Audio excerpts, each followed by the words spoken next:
എത്ര പെട്ടെന്നല്ലേ ഓരോ വീക്കെൻഡ്സ് ആവുന്നത്. അപ്പോൾ ഇന്നൊരു സൺഡേ ആണ് കേട്ടോ. നമ്മളപ്പോൾ അൽക്കവാനിജിലേക്കാണ് ഇന്ന് പോയത്. ഇക്കാനെ കാണാൻ വേണ്ടിയിട്ട് പോയതാണ് കേട്ടോ. അപ്പോൾ അവിടെ എത്തിയതൊന്ന് ഞാനൊരു ചായ കുടിച്ചു. പിന്നെ അതാ ഇവിടെ നിന്ന് നമ്മളൊരു ട്രൈ ചെയ്തൊരു ഷെയ്ക്കാണ് കേട്ടോ. എന്തോ ഒരു അജ്മാൻ സ്പെഷ്യൽ ഷെയ്ക്ക് എന്നാണ് പറഞ്ഞത്. പിന്നെ നമ്മൾ ലോഡഡ് ഫ്രൈസ് കഴിച്ചിട്ടുണ്ടായിരുന്നു.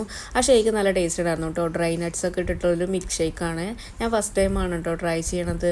പിന്നെ നമ്മളവിടെ വന്നു കഴിഞ്ഞാൽ എന്തായാലും ലാസ്റ്റ് എക്സിറ്റിൽ പോവും. അപ്പോൾ നമ്മളവിടെ പോയിട്ടുണ്ടായിരുന്നു. അത്യാവശ്യം നല്ല തിരക്കൊക്കെ ഉള്ളൊരു ഇതായിരുന്നു കേട്ടോ ഇന്ന്. പിന്നെ നല്ല രസമുണ്ടായിരുന്നു. വിൻ്ററൊക്കെ അല്ലേ, നല്ല തണുപ്പും നല്ലൊരു അറ്റ്മോസ്ഫിയർ ആയിരുന്നു കേട്ടോ. പിന്നെ ഒരുപാട് മാറ്റങ്ങൾ വരുത്തിയിട്ടുണ്ട് അവിടെയൊക്കെ. പ്രോമിസ് ബ്രിഡ്ജിൻ്റെ അവിടെയൊക്കെ നല്ല മാറ്റം വരുത്തിയിട്ടുണ്ട്. കാണാൻ നല്ല രസമുണ്ട്, ലൈറ്റ്സും കാര്യങ്ങളൊക്കെ ആയിട്ട്. അപ്പോൾ അതാ പപ്പച്ചി മോളും കൂടെ പ്രോമിസ് ബ്രിഡ്ജിൻ്റെ അവിടെ നിൽക്കുന്നുണ്ട്.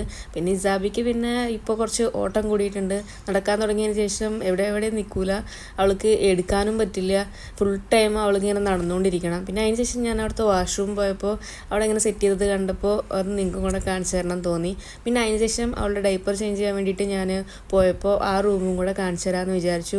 നല്ല രസമാണ് കേട്ടോ. ഓൾമോസ്റ്റ് ഞാൻ ദുബായിൽ വന്നതിന് ശേഷം ഞാൻ പോയിട്ടുണ്ടായിരുന്ന എല്ലാ ഡൈപ്പർ ചേഞ്ചിങ് റൂമും ഇതുപോലെ നല്ല രസമാണ് കേട്ടോ. ഫീഡിങ് റൂമൊക്കെ കാണാൻ നല്ല രസം.